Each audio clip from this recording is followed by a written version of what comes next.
Jana, we look all set? Like we're up and running? I think we're all set. Yep. Just need someone to hit record.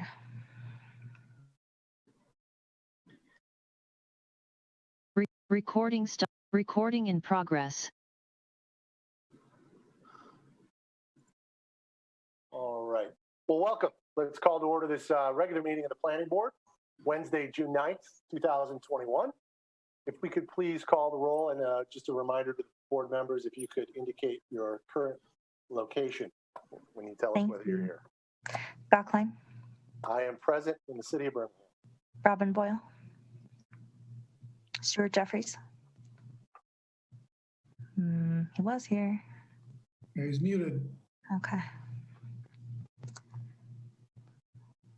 I will come back to him. Bert Kozak, Here, City of Birmingham. Daniel Scher, Here, Birmingham, Michigan. Brian Williams, Present, City of Birmingham. Janelle Whipple-Boyce, Here, Birmingham, Michigan. Jason Emmerman, Here, Birmingham, Michigan. Nassim Ramin, Here in Birmingham, Michigan. Daniel Murphy, Jane Weinman, and Stuart Jeffries. Here in Birmingham. Great. Excellent. We are Robin is out today, so I believe Nassim, I believe it is your turn up. Is that correct? Or no, Jason, was it your turn? I don't know. Well, based on the paper, rock, scissors that we just played, I think, Jason, you're up this week. You will be the voting member of the board today in Robin's place, just for the record to be clear. Let's move on to the review and approval of the minutes from May 26, 2021. And I note that we did receive as a board an updated version in via email because there was a missing motion on one of the items.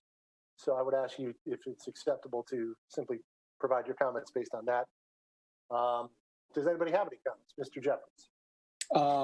This wasn't my comment. It was yours and Mr. Williams, but it's where you have Mr. Williams and Chair Klein agreed that the hour should not go past 12 a.m. I believe you guys were referencing outdoor hours.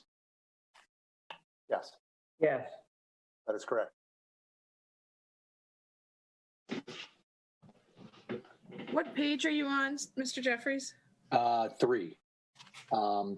Right underneath, right at the very beginning. Great. Okay. Thank you.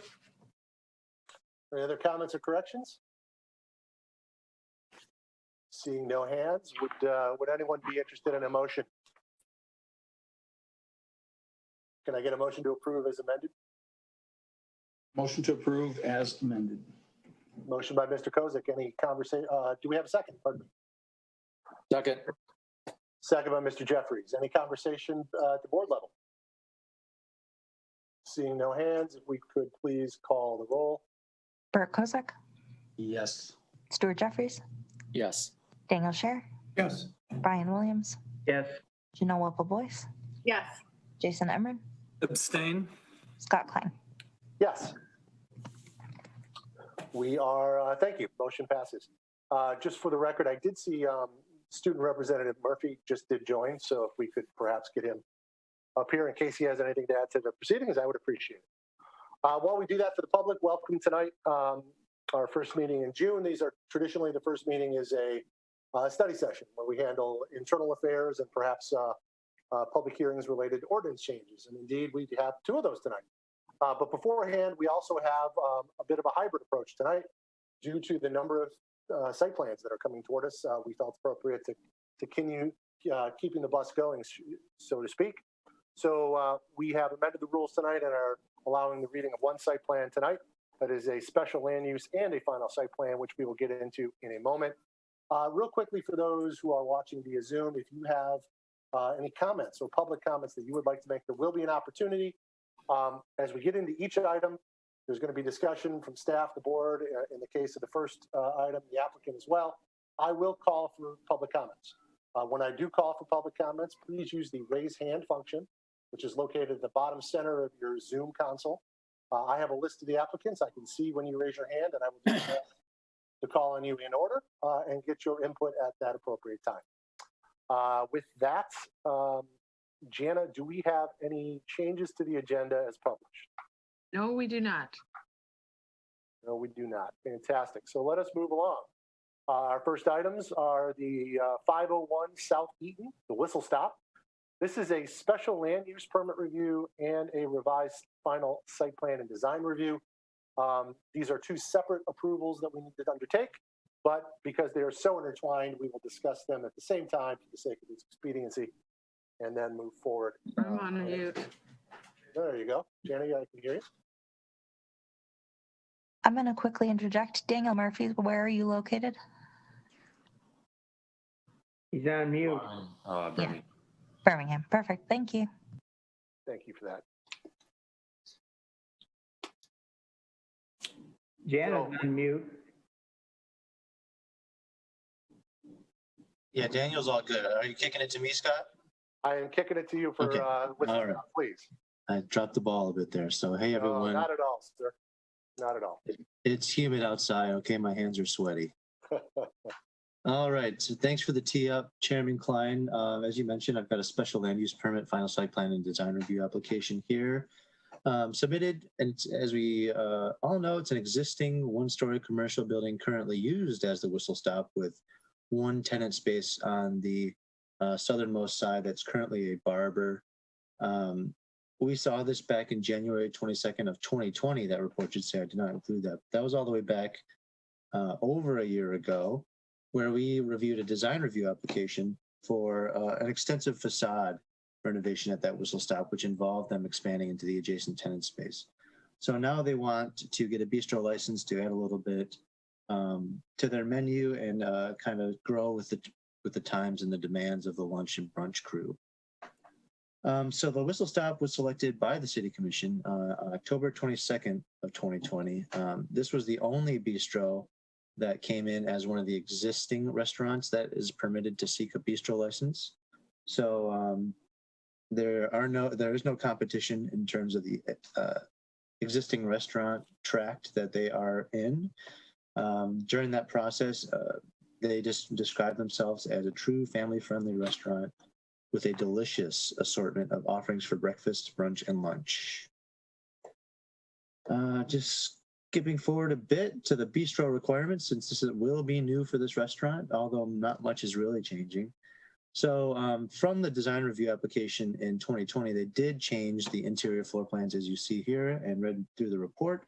There's a bar counter with 8 seats and an interior seating total of 64. So they used to have a lot more booths on this side. They cut that down a lot. Lots more tables here. They cut that down a lot to meet the bistro ordinance. Outside, they did, they're going with a 28-seat outdoor patio, which is now, as I write, closer to the building, whereas in 2020, it was originally located in the grassy easement. If you recall, I have those plans too. Let's pull those up just for clarity purposes. I forget, can you guys see when I switch tabs like this? Okay. Yes. So you can see where it was located more west on the actual grassy easement as opposed to where it's proposed now right against the building. And we saw this at a bit of a pre-application level earlier where you all generally had some good things to say about it. So it's 28 seats. They've got the trash receptacle noted in there, metal tables and chairs, railings that are 36 inches in height, which all meets the requirements. The curious part is it's going to cause a bit of a rework of the streetscape. So they're going to they're proposing to, I should say, now route the sidewalk around the outdoor dining area as opposed to straight through where it was before or as existing. And they're also proposing to create this space with pervious concrete to try and get some of that pervious surface back that they propose to take away by removing the grass. Finally, in terms of the exterior rules, they are proposing a glazing calc of 67%, which is higher than existing, but still lower than the 70% threshold that is required by the bistro ordinance, but we will get into that a little more detail in the design review section. And finally, as far as hours, they are not proposing any changes in hours. They're currently open 7 a.m. to 3 p.m. Monday to Saturday and 8 a.m. to 3 p.m. on Sundays. To reiterate, this bistro license will not change their hours of operation. They don't plan to open for dinner or anything like that. Something like that would require a SLUP amendment in the future if they chose to do that. Right. So they meet that ordinance with respect to the closing of outdoor dining, which will close at 3 p.m., which is 7 hours before 10 p.m. So setback heights, this is an existing building. It's all good with that respect. There are no changes with setbacks or height. Same with dumpsters and parking lot. Mechanical screening, everything's proposed to stay as existing. Landscaping did change a little bit though. As you see here, again, an attempt to introduce a little bit more green space after taking out a considerable amount of that easement.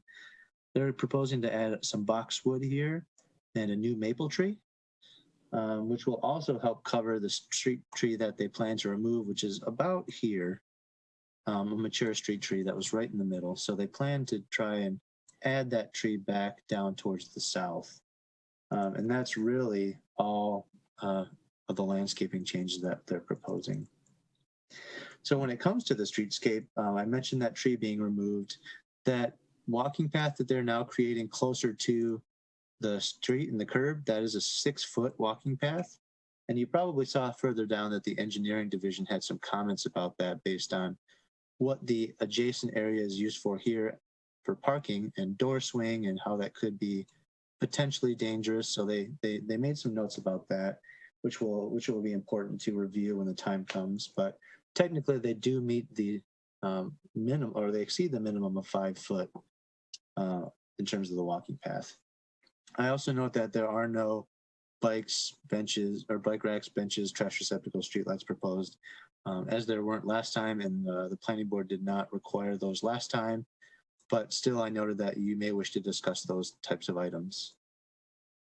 Again, similar to already, there are no parking changes proposed on site or nor required. They currently have that 13-space parking facility.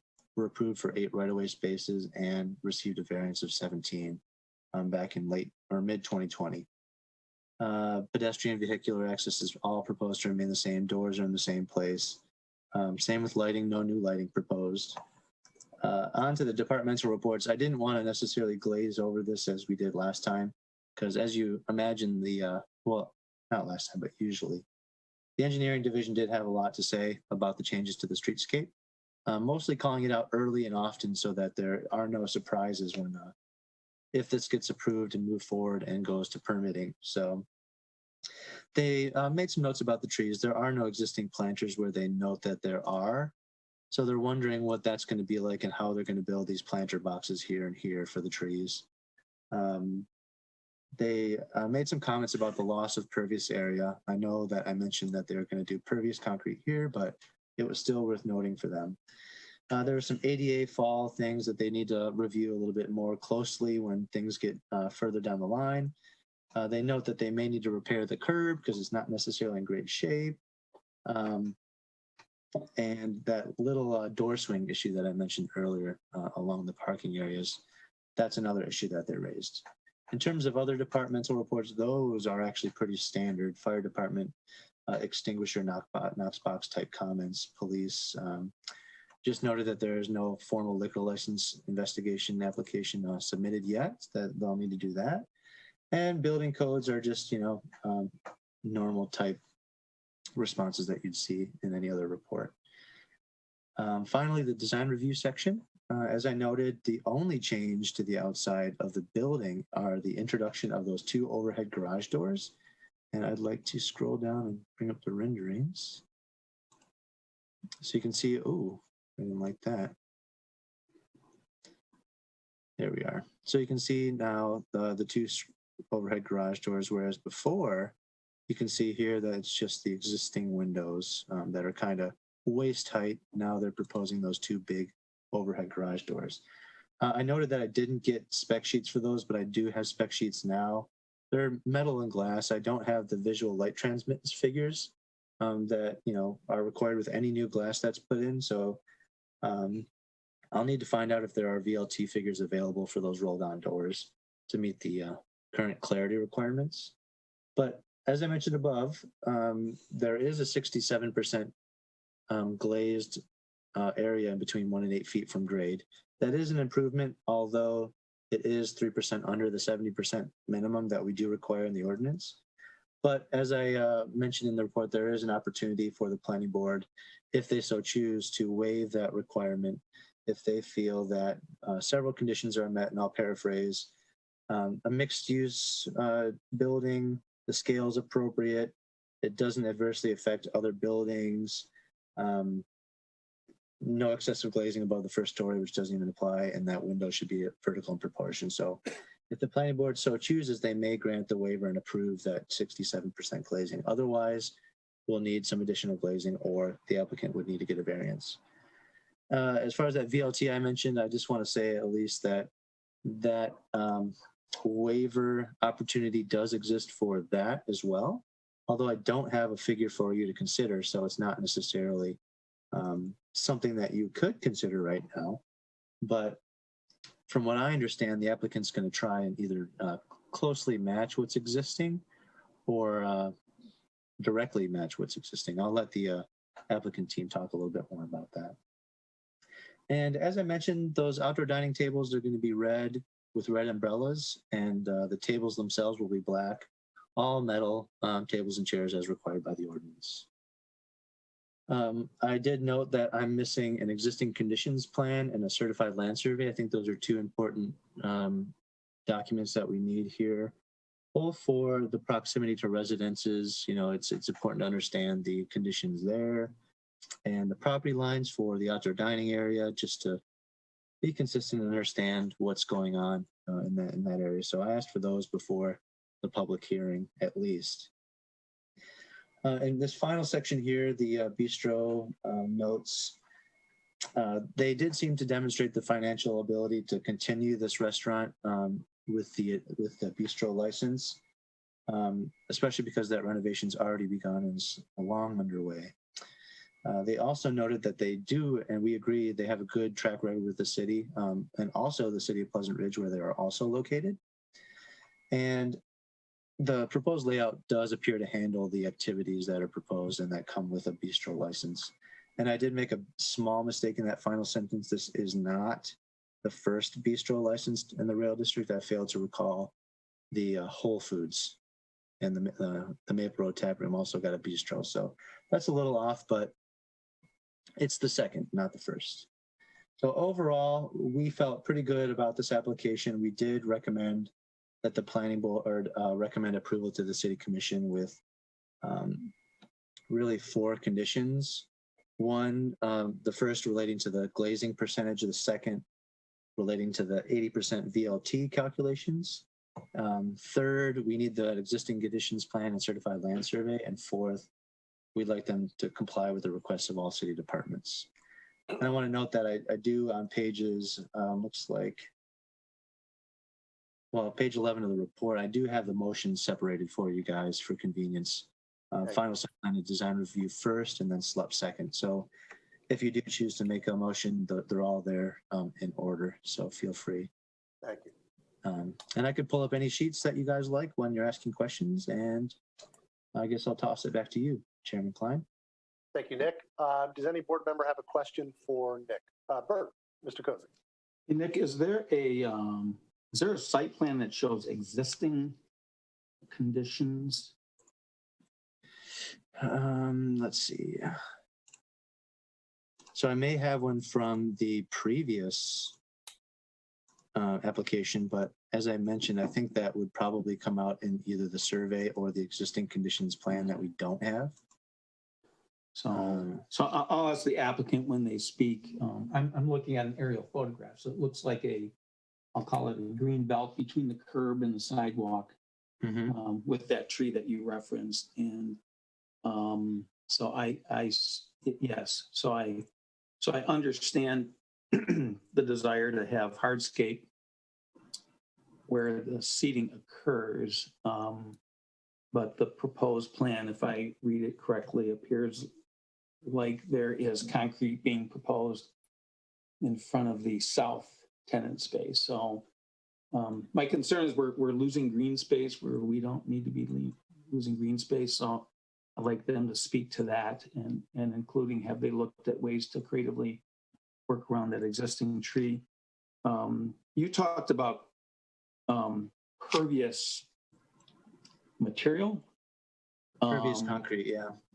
So I've probably seen it. I just wonder if you go back to the proposed design, this is the previous one that Yeah, 6 that's as months. close as I out- have to existing conditions, but yeah, this is. Okay, proposed. yeah, but just go back to this one. When there is, so I'm going to challenge them, why so much concrete in front of that other tenant space? Second is when the outdoor seating is not there 6 months out of the year, does the rail still exist or does that become public space again? I walk through there. And if so, what does that material change look like? Because, I'm going from city standard sort of concrete to whatever this pervious concrete is. And I just want to get a sense of what that looks like. And then lastly, the windows are all being replaced, aren't they, in the front of this building Negative. on the facade? No? It would just be the ones that the doors would replace. Can you go back to the elevation? Yeah, let me, And doors, you're talking about the overhead doors? so are you talking the existing elevation from before or? No, The new the one? proposed elevation. So the man door that I see on the left, the woman walking in, that remains, that's existing and does not change? That's right. Yeah, this is all gonna stay. And then those two windows, that remains. And so I would highly encourage, I think, by the way, I think this is a home run grand slam. I'm so pleased they're doing this. And I walk by this all the time and I don't look into it because I can't look into it because it's got dark tinted glass. So with the scope of work they're doing here, which is pretty substantial, I see that as a very small piece from a cost standpoint, but I see it being extremely beneficial to their business and connecting, life on the sidewalk and the street to what's happening on the inside. So, I'm going to ask that be something that is changed out as part of this project. That's it for me. Thank you. Any other questions? We'll go with Ms. Boyce. You're next. Nick, I read in your report that this is intending for one of the two bistro licenses. And I was under the impression that the existing restaurant could in fact be a third bistro license. Is that not the case? So you're allowed to have 2 brand new restaurants with a bistro license every year, and 2 maximum existing restaurants can also apply and be approved for a bistro license. Okay, so I just read it wrong then. Very good. Thank you. It was kind of hard to say too, so fair enough. Thank you. Mr. Jeffries. So this is maybe for Nick and Jana. When this was in front of the city commission, was there any mention? Well, let me back up. When Toast, which is kind of similar hours, or breakfast and lunch kind of place, when they wanted to cut out dinner, there seemed to be a lot of consternation. Well, there was a lot of consternation with the city commission about giving out a bistro license for to a business that wasn't going to be activating the street, into the evening hours. And and this is after the business tried for 10 years to do it. Was there any mention of that with this project or this application? There was not. And I remember exactly what you said with regards to Toast. There was a lot of discussion about that. The only maybe difference or distinction I could offer is that the Toast was a new restaurant, trying to qualify for one of the 2 new bistro licenses. This is an existing restaurant that's been there for 5 years or more. But there was no discussion that I can recall at the city commission level. Whether that will come up eventually, I'm not sure. Okay. Other questions for Nick? Seeing none, I've got one or two, Nick, just real quickly. To help me understand, currently they're proposing 28 outdoor seats, correct? Yes. And the previous approval in the other location, I did a quick count while I was up there, is 18 seats? Is that what they had previously approved? It's actually 26. It's a little deceiving because the umbrellas cover a lot. So Oh, so they had 26 previously approved. yes, from the Just trying to design. get a sense of how this may have morphed. Okay. Yeah. Secondly, with regard to the glazing, the VLT calculation, we have a public hearing later on tonight where we're going to talk about perhaps changing that specific ordinance, that specific criteria. Clearly, that has to go to the city commission, you know, if we push it along. What is the process, or what would they be beholden to if the ordinance changes after a site plan review as opposed to, say, a building permit issue? I mean, could they go in for a building permit after the new ordinance is applied and just meet that new ordinance? That's a legal question, but I will say that the determination has been made in the past that it goes by the date of application of the building permit. Application of the building permit. That makes sense to me. So to my understanding, that's the answer. Okay, thank you. And then lastly, are there any special approvals that they will need, even if just recorded or minuted here today, for constructing, I guess what I'll call non-standard pavement within a public right-of-way? You know, the pervious system is not, you know, according to Hoyle, what the city typically does. The engineering department will have to issue a special treatment license for any Okay. changes that are made on public property. But that there doesn't impact really- us. But yeah, and there really aren't standards in the rail district. Okay, so nothing from a site plan perspective. Correct. Perfect. And they plan to tie some maintenance requirements with that as well, Sure. because you have to with pervious. Sure. But yeah, that's right. Thank you. Any other questions for staff? Seeing none, let us ask the applicant and/or their representative to come forth. I see the owners are here. I think I saw Mr. Howe in the crowd as well. I don't know who plans to speak, but if one or both could come forward. Yeah, and if I may say, since it looks like Mr. Howe is on a phone, I believe it's #9. Oh, it looks like he knows. Yeah, I unmuted him.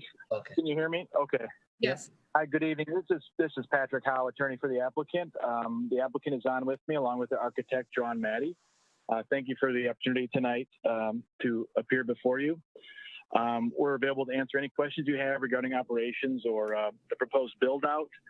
As it pertains to the bistro requirements, we believe we satisfy those, and we think this will really add vitality to the rail district. We do not want to change our menu or hours from what they have been for many, many years. And it's a very limited amount of alcohol that we plan to serve with meals. So we think this will be a nice complement to the reimagined Whistle Stop. They have a location under this format in Pleasant Ridge, which has been a great success. So we're available to answer any questions regarding our plan of operations, or our architect is available to answer any technical questions regarding the patio or anything of that nature. So thank you again for the opportunity, and we'll open it up for questions or discussion. Any board member wish to ask a question of the applicant? Mr. Kozak, did you have anything you wanted to? Yeah, could, you know, as I mentioned, I understand hardscape where people sit, and hardscape, you know, as a sidewalk connecting north to south. I don't understand 400 square feet of additional concrete in front of the tenant space, the southern tenant space. Why is that being proposed? Why don't you just loop around this proposed dining area and create a sidewalk and maintain green space between the curb and the sidewalk? So I'm just concerned there's a lot of concrete out here, and I think you can. Juwan, could you talk to the various? Yeah. Hi. Juwan Meti. The reason for that was just we just felt it was going to get a little too choppy by trying to introduce the green space. So that's why we just try to keep it clean and made it all concrete in that area. And to balance it out a little bit, that's why we added the previous concrete. Well, again, I'm concerned about that. If you, it's Just already, becomes a little, it's not a straight shot. It becomes a little more choppier. So we just felt this was a cleaner approach. And Right, trying to yeah. accommodate as much as we could with the previous material. right, so again, for me, it's already inherently choppy, which sometimes makes things fun and interesting. But if you took Mhm. that green space, that sidewalk that you already have, just extrude that green space north. I don't know, just, almost like if you would mirror what's happening on the north section with a tree and concrete. And it just seems like it's for a little building, it's just a lot of concrete. And I do appreciate the hedge and other landscaping that you're proposing between the sidewalk and the parking lot. That's a good thing. So that's my only concern. And then I also mentioned, this is and again, I greatly appreciate it, and I will become a patron. I would really ask that you take those, maybe not for the tenant space to the south, but for the bistro, to create, quote unquote, clear glass by the current standards and what might be proposed. I think it's good for your business to allow people to see in, so that was my only comment. I'd like to see you guys. Bert, You know what? I'm did sorry. you have a comment on the railing also? Yeah. I don't know what the requirements are for the city of Birmingham. I'm trying to think of other conditions. Does Griffin Claw have something like this that sprawls into the right of way? Because their fence, quote unquote, stays there 365 days a year. So what would happen in this circumstance when it is a fence, right? It's a Yes. 36-inch high fence, removable, it says. So when that goes away, so for an architect, describe what the pervious concrete looks like.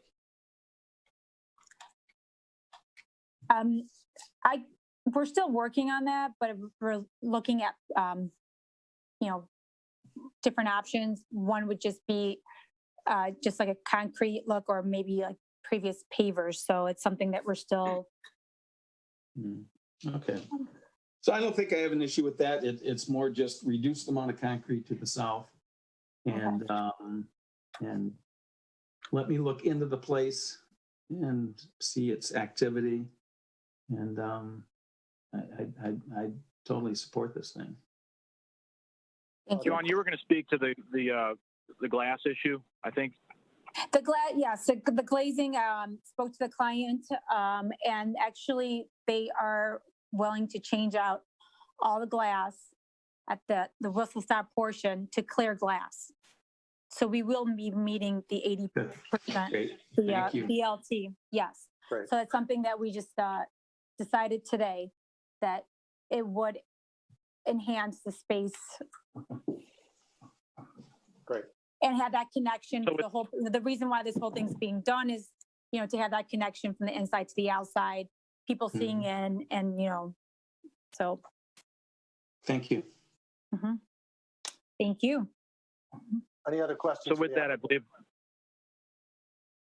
believe that just leaves us with the 3% deficiency on the glazing, and we'd ask for some forgiveness there as we try and renovate this building as opposed to completely reconstructing the front facade.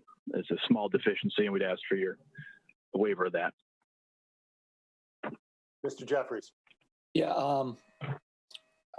I agree with Bert on this grass thing. I'm just thinking of, you have all the flashbacks of other places and stuff, and I mean, we give a little bit probably because it's over on the rail district. We're excited to see a bistro license over there, but I'd rather have, this isn't like hundreds of people walking by. That's not a sidewalk that's like Pierce. And we have places where you kind of weave between the people, and that's kind of, not a bad thing. But that concrete, I mean, to take up that much green space because it's more convenient and makes it tidier, I don't think that's what the city's about. I mean, we go down to the mat for a tree. We go down, for green space on all over town. And so to me, I would rather have the slight inconvenience of having to make a little jog than to just wholesale pour that front in concrete.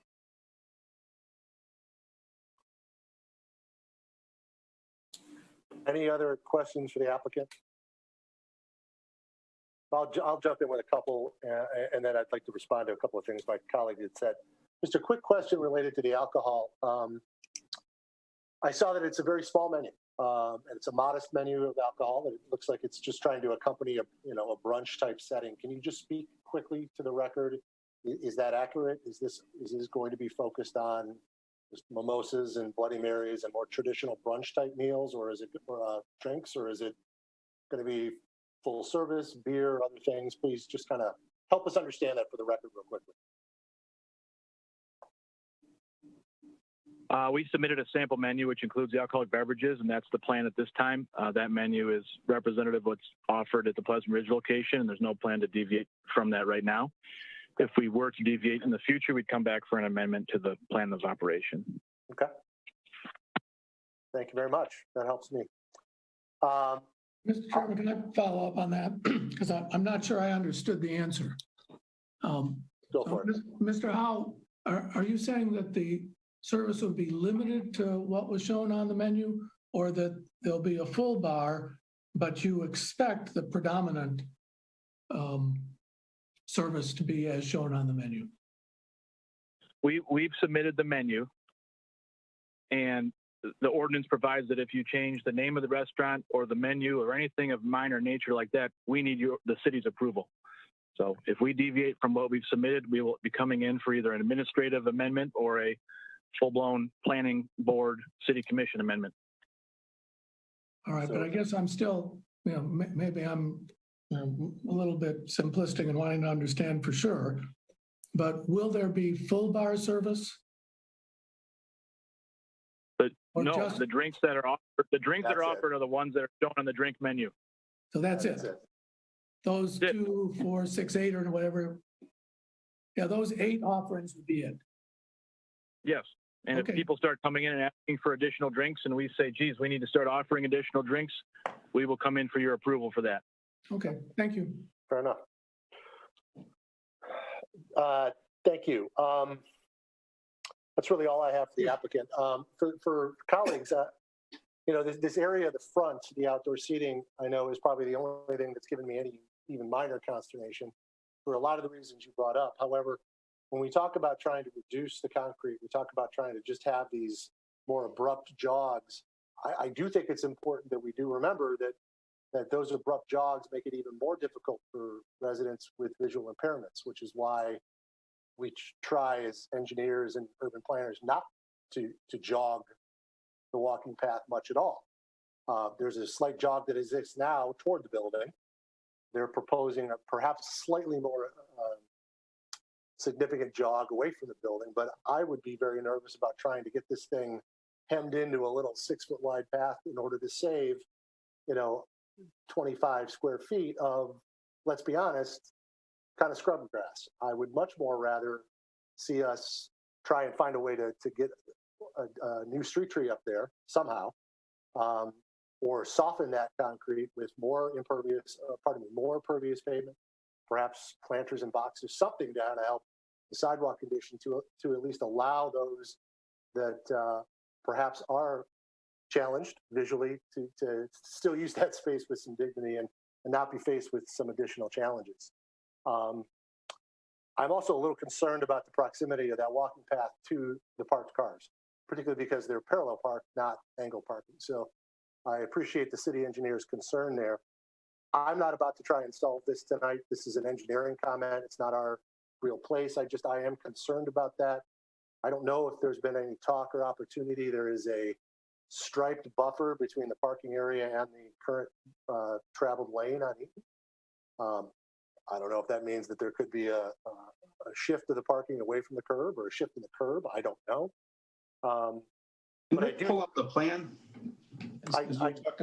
I do think that the outdoor design here needs some help. And I'm such a strong proponent of this project that I hate to hold them up for weeks and months simply to work out those details that are likely engineering in nature, even though I am an engineer by nature.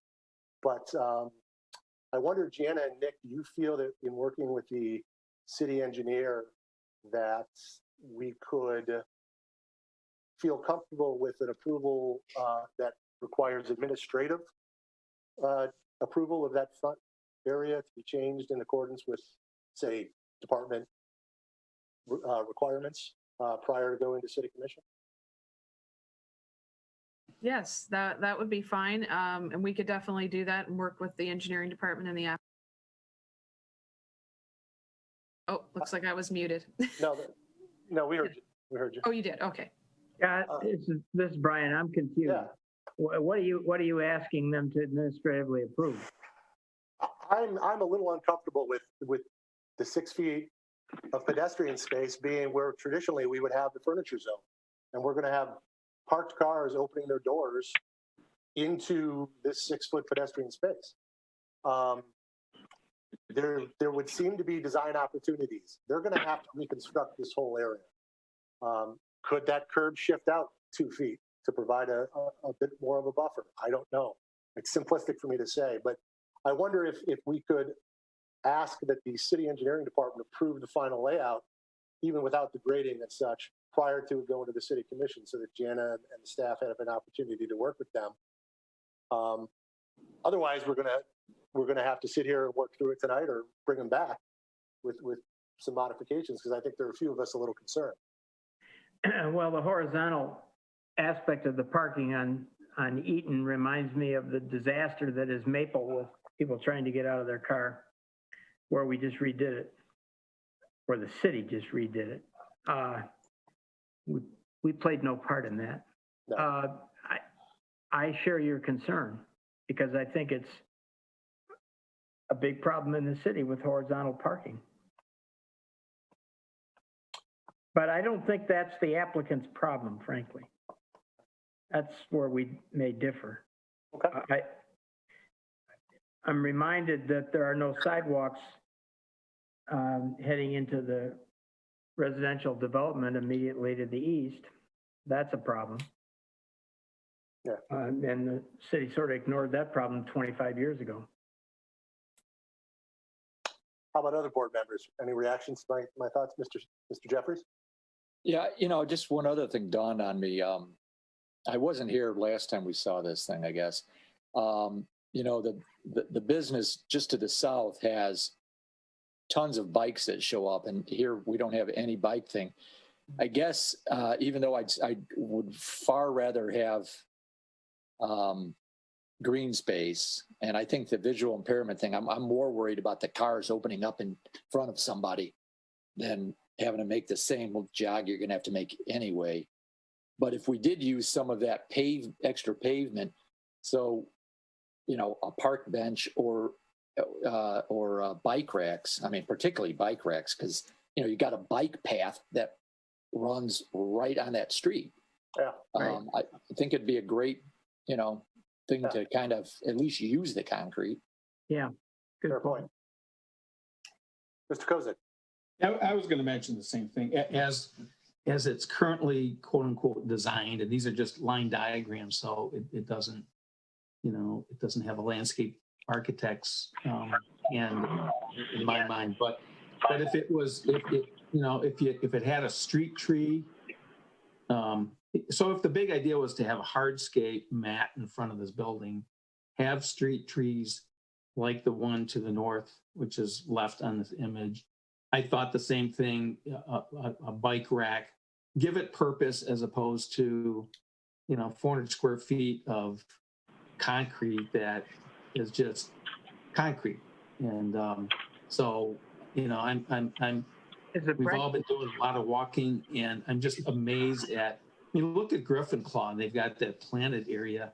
Now, if you're a passenger getting out of the car, it's a little tight, but I'll tell you what it does to create space and plant material and something of interest, or as opposed to, I'm thinking of the south side of Jet's Pizza just has, because it was easy to do. You just pour concrete from curb to whatever, and concrete cracks, it's just so soften it. So to your point, Stuart, I think some bike racks gives it a purpose, would probably get used, a bench, a street tree, light fixture, something to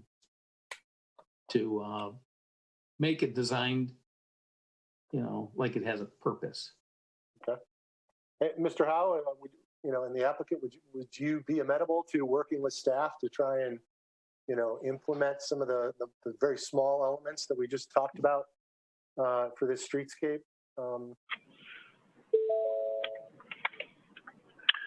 Absolutely. I think, we want to work with the city to make it a beautiful presentation and address their concerns. I think we can work with staff to add some either planters or bike rack or something that's visually appealing and useful to that area. Right. Thank you. We'll go. I think Ms. Boyce had her hand up first, and then we'll go Mr. Emmerich. Ms. Boyce, did you have a comment? I did until Mr. House spoke, so. All good now? Mr. Emmerich.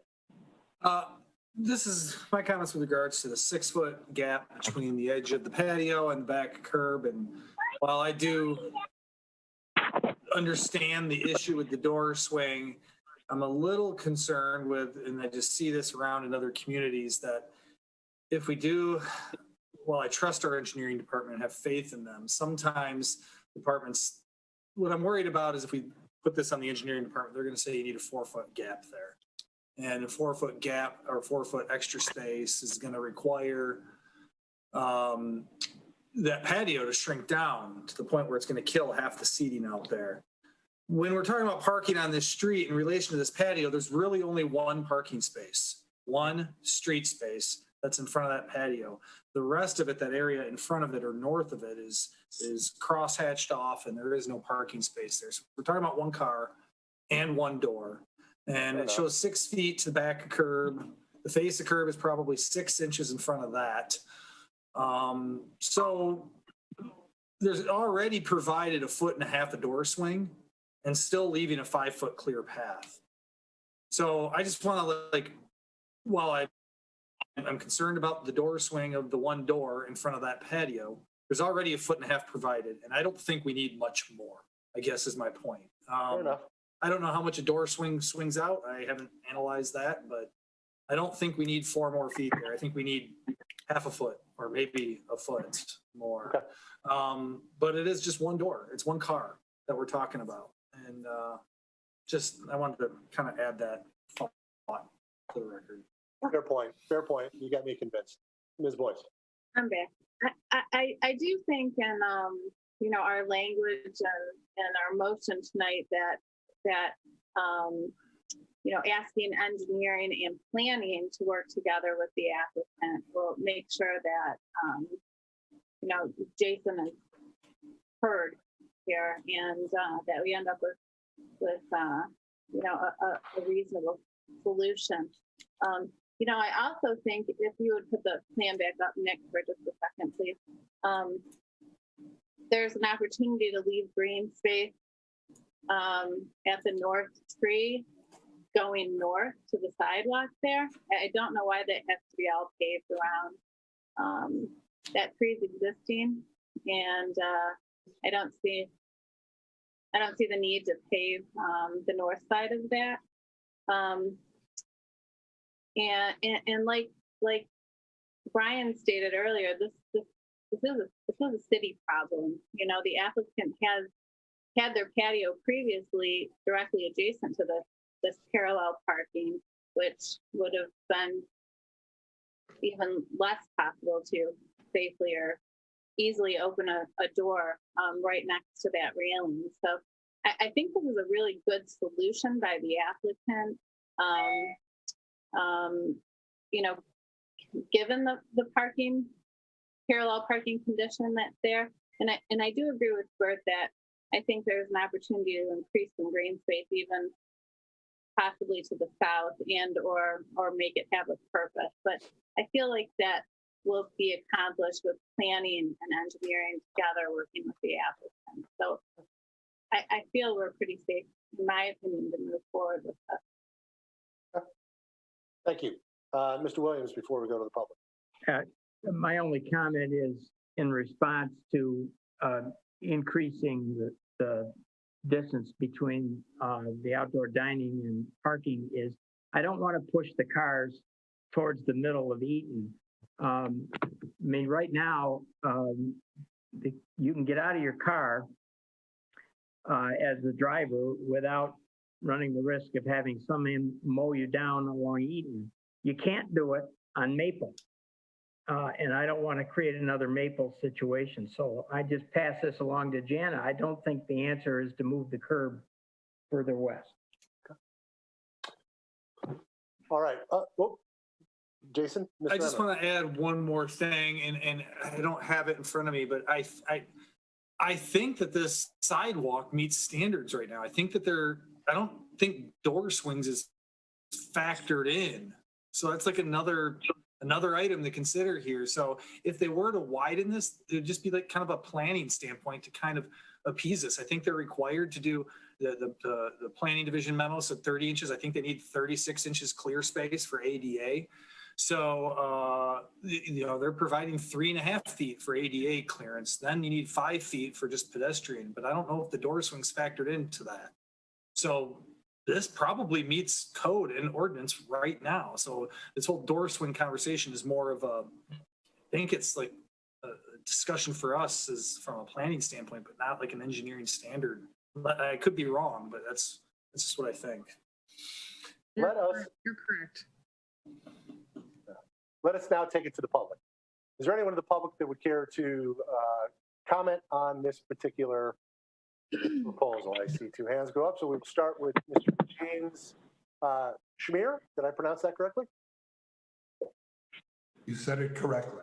Yes, sir. Welcome, Mr. Schmier. If you could please just reintroduce yourself and give us your comment. Yeah, my name is James Schmier.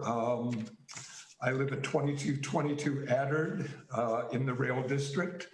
I am one of the members of the Board of Directors of Eaton Street Station 2. We have 55 homeowners here, and we accommodate 15 different commercial businesses. I would only quote both Mr. Jeffries and Mr. Williams in my comments. Mr. Jeffries, who said that we are not held to the same standards as the rest of Birmingham, and also quoting Mr. Williams, who described as our community as something that's been ignored for the last 20 years. In the last 2 years, the parking along Eaton has been removed for the bike path, which I applaud. The brewery, a few years ago, they eliminated some of their parking when they increased their refrigeration systems. And over the past 4 months, and it's becoming very noticeable again as businesses are reopening, you have restricted parking to residents on 5 streets directly across from the Whistle Stop in our community. So all these people are now coming to our community to park. We too have residents, we too have employees. And again, if I would invite any of you to come here on a Thursday, a Friday, or a Saturday night and see what we deal with here. And I've been listening, I've been here for 15, 16 years. This has been an ongoing problem. I have been sitting through various master plans that have never come to fruition, and the parking keeps getting worse. Now, I understand Mr. Howell, and I appreciate the Whistle Stop. They're great neighbors. I want to see their business succeed. I am not against them increasing their business, but their increasing business ends up on our streets where we have absolutely no room to park. And my suggestion would be that you get rid of the restricted parking across the street to dilute the number of cars that are finding their way here because it's the only place to park for 5 or 6, 7, 8 blocks. And I would like to know what the plan or anybody's plan is to correct the problem that's here. Or maybe because I don't think these folks are parking in front of your houses. And by granting this liquor license, we are going to increase the numbers of people that are already coming here and parking and taking up these spaces in our community where we live. Thank you, Mr. Schmier. I believe the designation of parking permits, Jana, is a police department and parking advisory committee. Is that correct? It is the police department. It goes to the multimodal board now and then to the city commission for the final decision. City commission. Okay. And as far as I'm concerned, and I think I speak for many of our residents here, I would not be in favor of this liquor license until somehow we figure out this parking situation and provide other spaces where people can park. And as I say, 20 years, in 2020, you even allowed the Whistle Stop to reduce their parking spots. Well, they're parking where we live. That's where they park. Okay. Thank you, Mr. Schmier. Thank you much. Moving along to someone whose name is just listed as Diane. If you could please come forward and introduce yourself, where you live, and please provide your comment. Name's Diane Karen, following along with James Schmier's comments. Live in the Rail District area also, 510 Grayton Street. I am a board member of Eaton 1 HOA, 49 homeowners. I don't oppose the Whistle Stop becoming a bistro. However, said that, I oppose approval of the Whistle Stop bistro until a parking and potential increase for traffic flow is addressed at the intersection of Eaton and Hazel. Adding a bistro can result in patrons staying longer and an increase in patrons that linger longer, therefore occupying the already limited parking addressed in January 22nd, 2020 and the June 9th meetings at the city planning meetings. The meeting minutes at that time noted 17 parking spaces they were short of, and 21 of the parking requirements are met with 13 on-site spaces and 8 right-of-the-way, which I believe is Palmer Street, which is the right-of-way. On Palmer Street, 3 of those parking spaces are currently used by the Griffin Claw for outdoor dining. Approximately 3 to 5 of those same 8 spaces is also used by the Whistle Stop for their employee parking during the day, which is therefore, again, even fewer spaces. And at the June 9th meeting, the Whistle Stop lawyer, Mr. Ratner, stated that the parking variance would be in support of the health, safety, and welfare of the Rail District residents. I disagree with our safety and our welfare in our community. So an informal assessment of the Rail District condo area, I identified 13 various businesses, same as Jim Schmier is talking about representing those businesses. Types of business include hair salons, photographer, law offices, insurance agencies, and this is just some of them. They have parking needs also along Hazel, which is inhibited by the increases in our businesses in the area, not addressing parking requests as you move forward with Rail District enhancements. The intersection at Eaton and Hazel is a problem also. It's impeded by cars and trucks that park along Eaton that visit these restaurants. And pulling out onto from the east side of Hazel onto Eaton is a safety hazard, as one must we have to pull into the traffic area in order to see past the SUVs, trucks, and cars that are parked there. This impedes people being able to safely see where they're turning, also people being able to turn into our area because it ends up being one car being able to get in and out. I'd like to also note that at the January 12, 2020 meeting on item E1 for the 3501 Woodward parking lots in the Hunter House, that parking was a concern. This agenda item was not approved due to inadequate number of parking spaces for the Hunter House customers and staff. The same meeting, item F1, Fred Lowry dealership, their parking variance was also not approved. And then also at the June 9th, 2020 meeting, the Board of Zoning Appeals, 2 members voted against the Whistle Stop parking request out of 7. That was Chairman Lilly and member Morgenroth. Yet the final site plan, Whistle Stop, went ahead without paying attention to the needs of the community. So again, I oppose the Whistle Stop's Bistro for those reasons. Okay. One last item. The Ad Hoc Rail District Committee meeting minutes of May 19, 2016 includes comments concerning safety of crosswalks and the need of a four-way stop. Mr. Bertolini stated a crosswalk was needed. Mr. Bertolini also noted that the point of a crosswalk at Hazel and Eaton is to slow traffic, not for people to cross. From my personal experience, traffic does not slow down, and you still have a problem at that intersection with cars speeding, coming off of Maple, people coming out of the Griffin Claw at night. It's a problem in the area. I request that consideration be given to denying the request for the Whistle Stop Bistro until the parking requirements in this rail district area are addressed, along with the four-way stop. I understand that it goes for a different police department, the city commission. Approached the police department. They said there's no way that this is going to happen, that there could be a four-way stop because it's part of the rail district development. This is part of the rail district development right here. So I believe it's the planning commission, the zoning board, the police department, this ad hoc rail commission that has to address this collectively. Thank you. Thank you. Appreciate it. Thank you.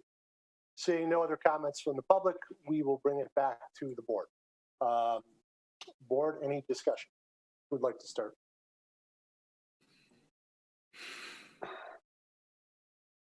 No, not all at once. I guess I'll just dive in then. I do appreciate the concerns of the residents. Parking certainly is a continued issue in pretty much every development or development project that we see. However, that in this case, we have an existing establishment that's operating already, that in my opinion, the seating in this restaurant seems to be decreasing from what was proposed and approved earlier in the last year. And the impacts of the bistro license itself, to me, are not going to be significant on this particular establishment's hours or the number of people coming to and from the restaurant. I happen to live on a street, Yosemite, which is right across the street from another large-scale restaurant in the rail district, and if managed properly, we all seem to get along. Given my concerns that I expressed earlier, I understand some of the comments Mr. Emmerine and others, Ms. Boyce have made, and I think I'm satisfied at least as long as the applicant is willing to put forth the effort to improve the streetscape that we had discussed tonight. So I am personally going to support this measure tonight if it comes to a vote. With that, is there anybody else that would like to add any other comments? Mr. Emmerine. I'll just say I'll add on and kind of echo a lot of what Chairman Klein just said. I appreciate the applicant coming in and talking about the clear glazing and swapping that out. I think that's a huge benefit and improvement to the facility. That's great that they're willing to do that. I would love it if the applicant would consider adding the trees and the bike racks or some kind of elements that we were talking about in there. I actually do not think they need to make any improvements to the door swings, and I'm comfortable with it as is. It meets the rules and standards as they exist today.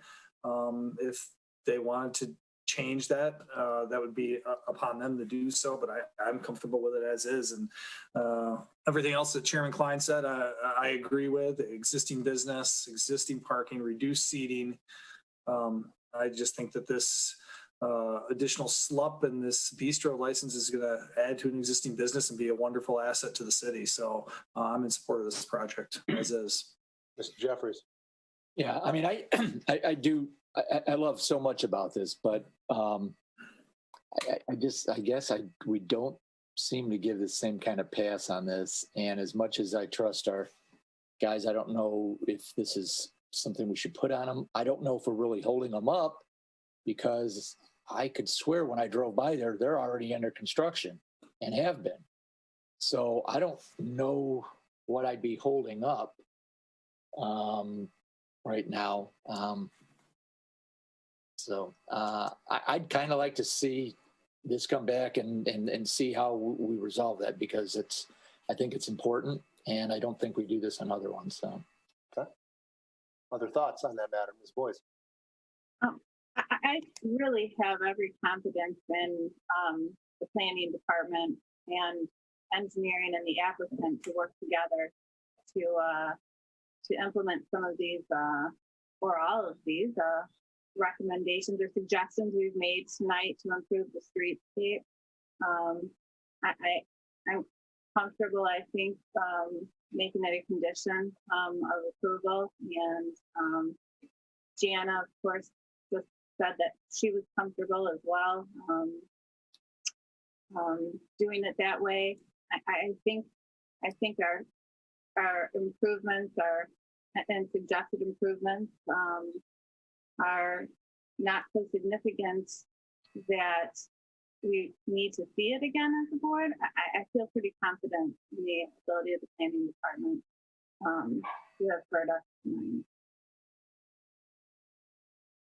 Okay, thank you. Any other, Mr. Chair? Oh, you're muted. Let's make sure you're, there we go. No? I'm muted. There we go. Okay.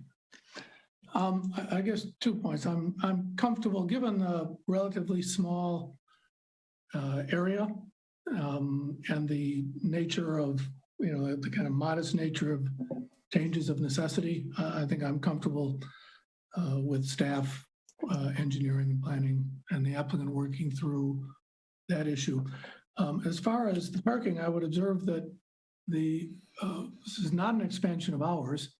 The change by adding a very limited, like 8 types of alcoholic beverages to the menu is going to not increase the parking. It might be a different story if they were expanding the hours into the evening. I don't want to minimize the parking problems in the area, but I don't think it's just this applicant to solve it. So I'm comfortable, moving this forward with recommendations to the city commission. Mr. Williams? Yeah, I echo Mr. Scher's comments. I would also say, though, for years I've been advocating that there be not necessarily a 4-way stop, but that there be a stop sign at Hazel and Eaton. The police department has ignored my comments through the years, so I'll just reiterate them for the record. There should be a stop at Hazel and Eaton. It's very difficult, as Diane pointed out, to get out onto Eaton from Hazel. I lived in the area for several years, and I know this personally. There's no reason in the world why you can't put 2 stop signs on Eaton. It'll slow the traffic down. It'll make crossing Eaton easier. It's nonsensical that there isn't a stop sign on 2 stop signs on Eaton at Hazel. Make it easier for traffic to get in and out, and frankly, easier for pedestrians to cross the street. And I'm tired of talking about it. All right, board, with that, it seems like we have a general direction. Is anyone interested in a motion? Ms. Boyce? Okay, I move to recommend approval to the city commission for final site plan and design review for 501 South Eaton, the Whistle Stop, with following conditions. Planning board approved the proposed 67% glazing on the storefront facade. The applicant must submit specification sheets for proposed roll-down garage doors showing BLT of 80%. The applicant must submit a certified land survey and existing conditions plan prior to the public hearing of the city commission. That's number 3. Number 4, the applicant must work with the planning and engineering departments to reduce the amount of concrete proposed and improve the streetscape as suggested by the board tonight for administrative approval. Condition number 5 would be that the applicant replace the existing tinted windows to be clear glass. And condition 6, the applicant must comply with the request of all city departments. Thank you. We have a motion by Ms. Boyce. Do we have a second? Support. Support by Mr. Emerine. Is there any discussion at a board level on the motion itself? No? We will go to the public for any comments on the motion itself, please. I see 2 hands raised. I assume they are for new comments. We'll start I see one hand raised. I'm sorry, Mr. Schmier.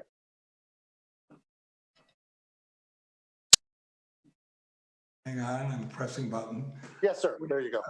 I would ask as part of your recommendation or as part of your package that you're sending to the city commission that both my comments as president of the board of Easton Street 2 and the comments of Diane, who is on the board of Eaton Street 1, be included in what is sent to the commission.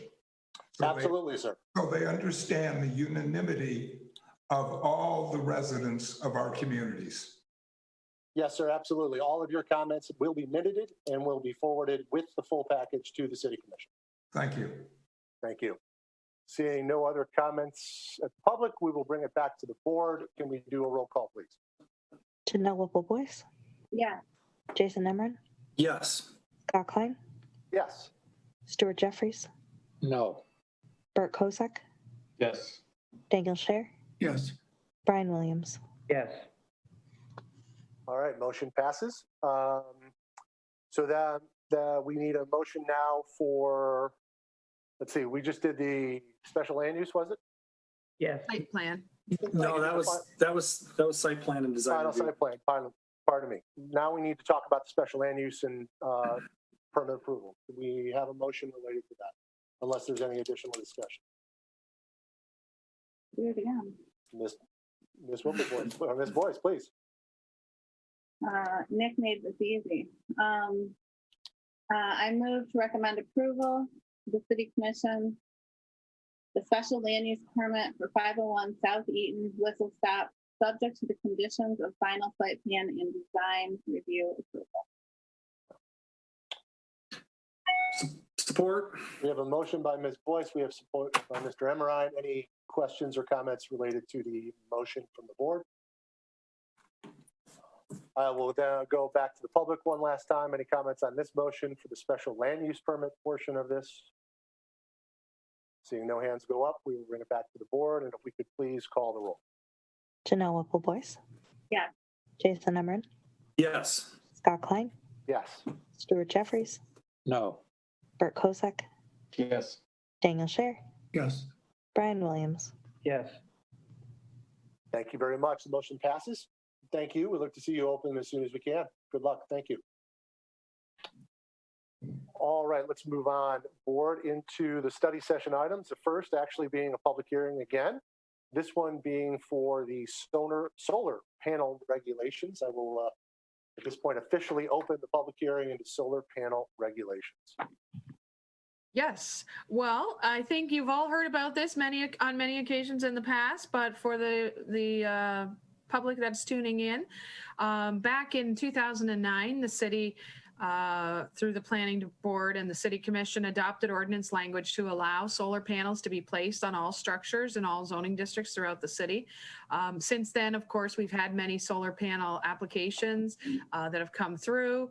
Also, we started talking in 2019 about maybe removing the design review requirement, because right now, while we allow solar panels in all zone districts, they were having to come through for design review. So what we talked about was whether or not they need a full design review and whether or not we should consider waiving the fees to encourage people to do solar panels. So we've had a lot of discussions. We talked about it in June of 2019 as well as May. We talked about it in 2020 several times. There was some discussion during these meetings with the planning board about, should we take out allowing ground mounted solar facilities? Should we get more information on the type of facilities?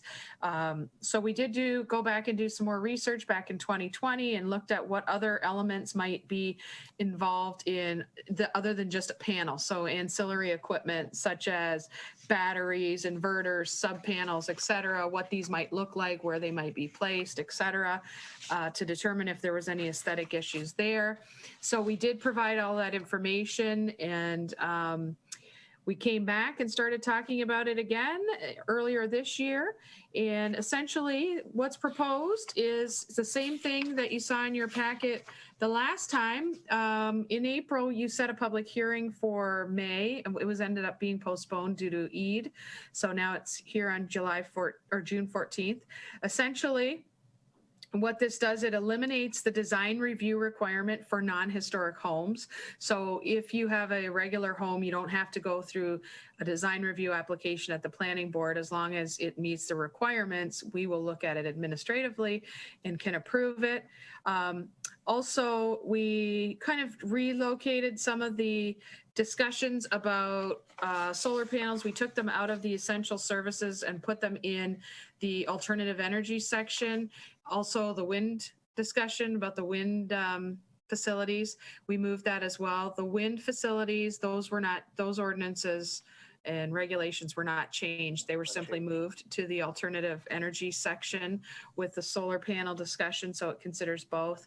Also, with the solar mounted or the solar systems, we did add a couple of other things. We expanded it a little bit because since '09, there have been some new technologies that have come out, such as shingles with built-in solar energy components, et cetera.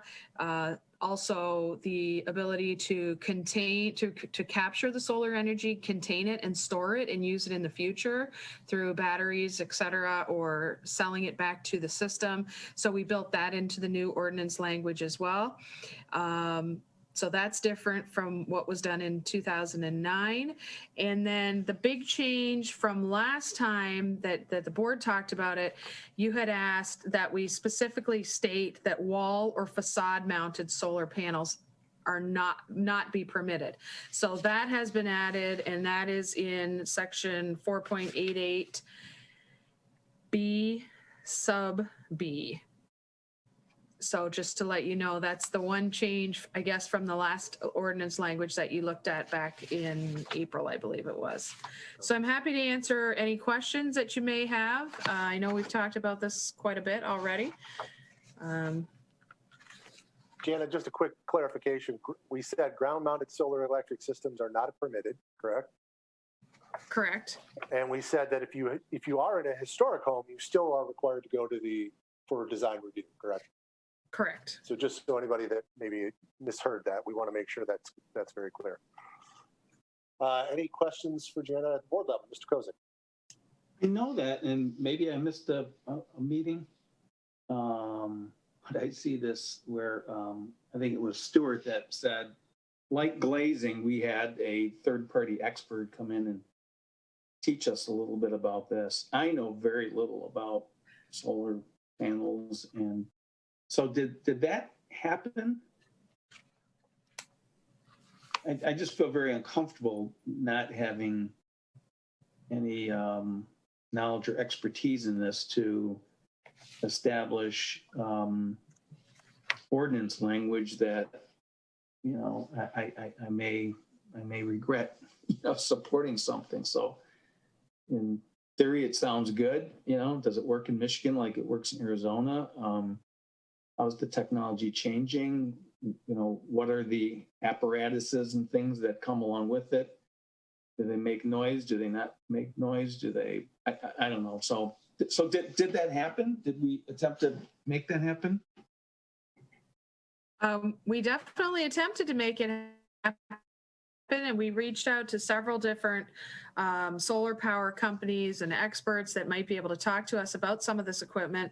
And that's why we provided the additional information on other types of equipment, and we're able to ask some questions, but I don't believe we were ever able to get them to come to anyone to come to.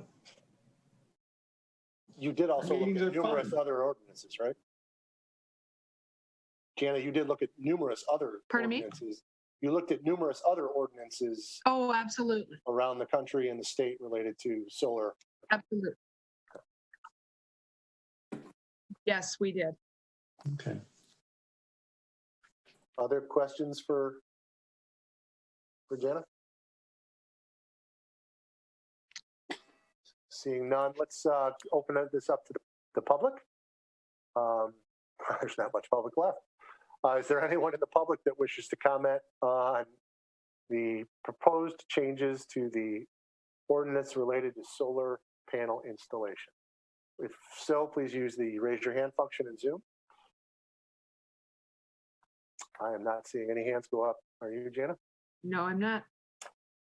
All right, we'll bring it back to the board. Any further discussion? Well, I'll just say that I think this is a great step in the right direction, cleaning everything up as well as just providing more flexibility to our residents to try and live and build more sustainably. So I'm all for it.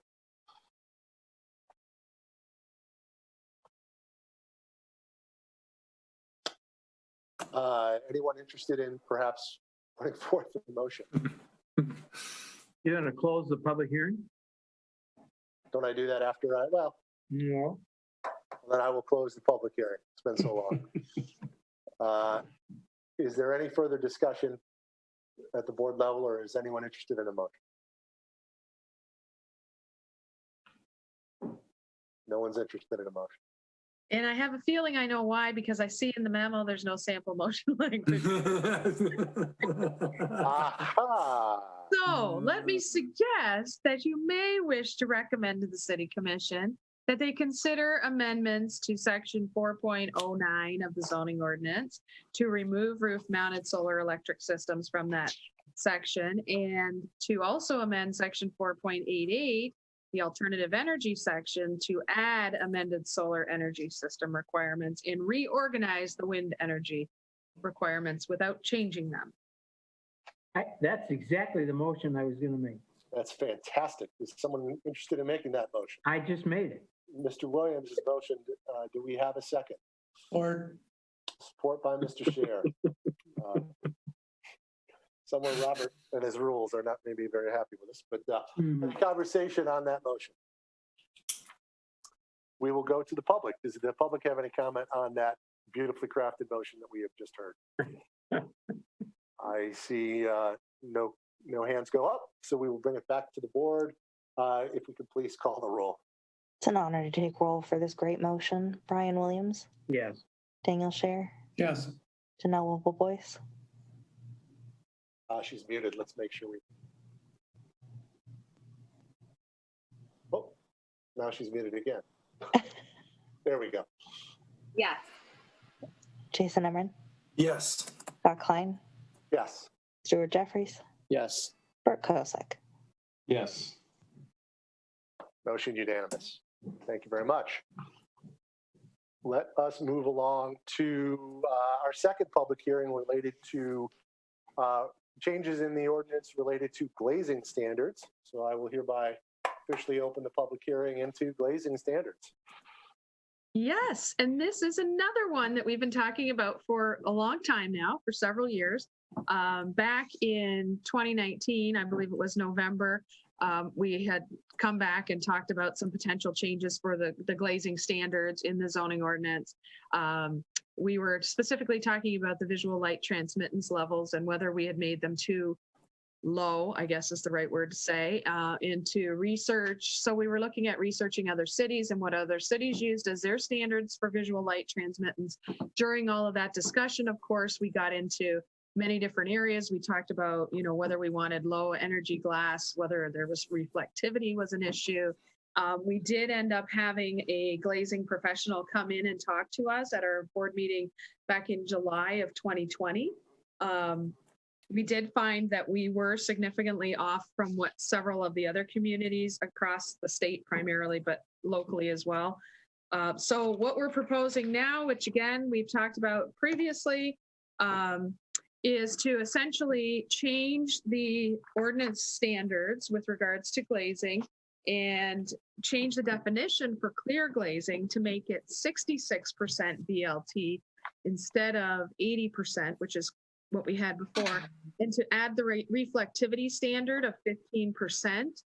This was one of the areas that the glass expert told us was more something that would affect whether you can see into glass or not, and would be a better thing to regulate than the VLT alone.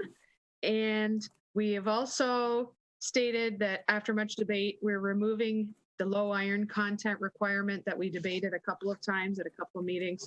And you'll see that in your ordinance language in front of you. So I will tell you that that should be struck from the clear glazing. So the clear glazing definition should read glass and other transparent elements of building facades with no tint, a minimum visible light transmittance of 66%, and a reflectivity of 15% or less.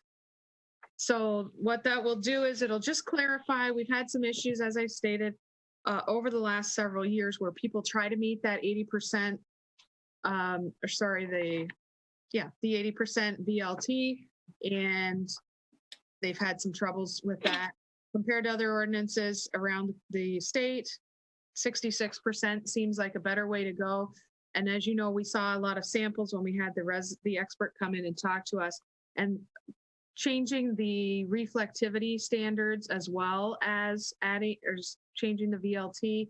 Those two things work together to affect the ability to see in through the glass. And those are a better, according to the expert, those are a better way, putting those two together to actually accomplish what we wanted, which was to be able to see in and out and not have as much reflection and tint and so on.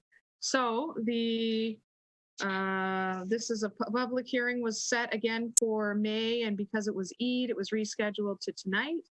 And so I'm happy to answer any questions that you may have on this topic. Ms. Boyce. Jana, in your presentation, you stated 66% a few times, but in the opening of the beginning of the memo prepared here, it states that 68% of VLT. Is there a difference between 66 and 68, or is it a typo? Or that is a good question. I think that the question at the time was that 68%, talking to experts, is it the same between different manufacturers of glass? So that just happened to be the number we were looking at that time. But I think the number that we settled on was 66% in conjunction with the 15% reflectivity. Okay. Thanks. Any other questions of Jana?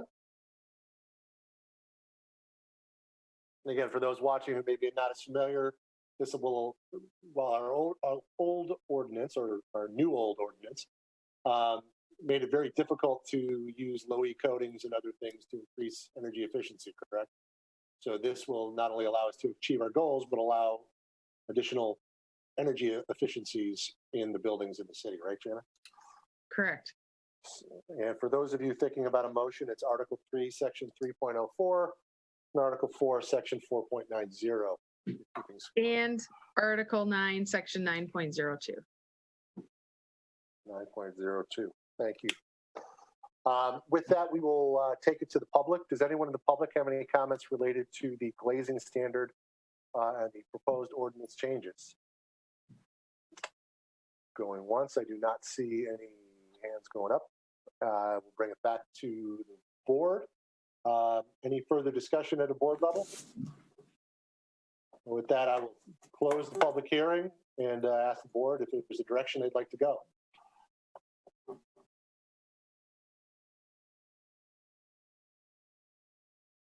Come on, someone's got to take the pride of closing out glazing.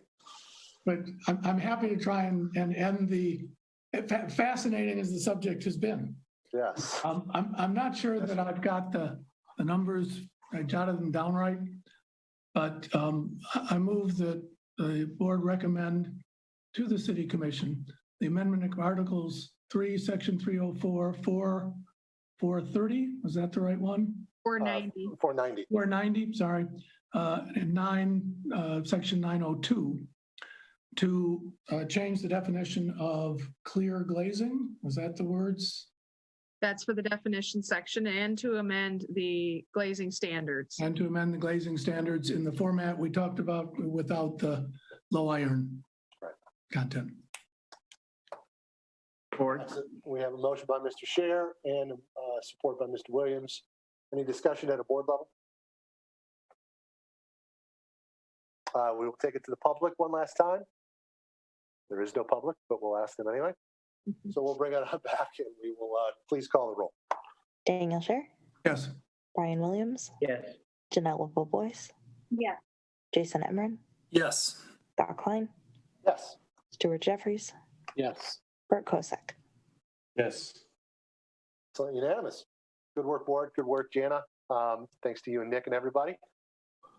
That is it for this evening. Let's move along. Any communications? I don't see Nick skulking about, so I don't know that we have any administrative approvals.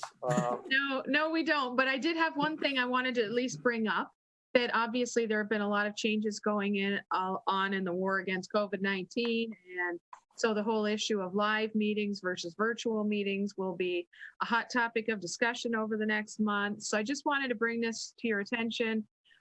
Nothing's really been decided. The Michigan Department of Health and Human Services hasn't changed their requirements yet, but it looks like they may. And if they do, the city's emergency declaration may go away, which may involve coming back to some version of live meetings. I just wanted to let you know that we're looking into that. If we do come back to live meetings, which it appears we may, it's too soon to tell. They'll likely be a hybrid version where it'll be some live and still the virtual ability for Zoom to be used for the public to comment and so on.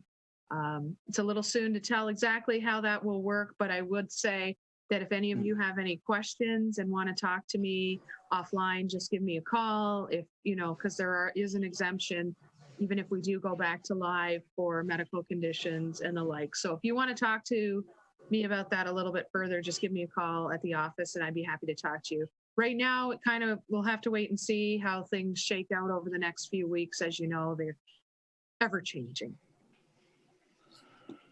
Yeah, and I would just ask maybe, I appreciate that update. If whenever the city, and I mean, whether it's you, Mr. Marcus, the city commission, comes to these decisions and thinks about how this is going to get implemented,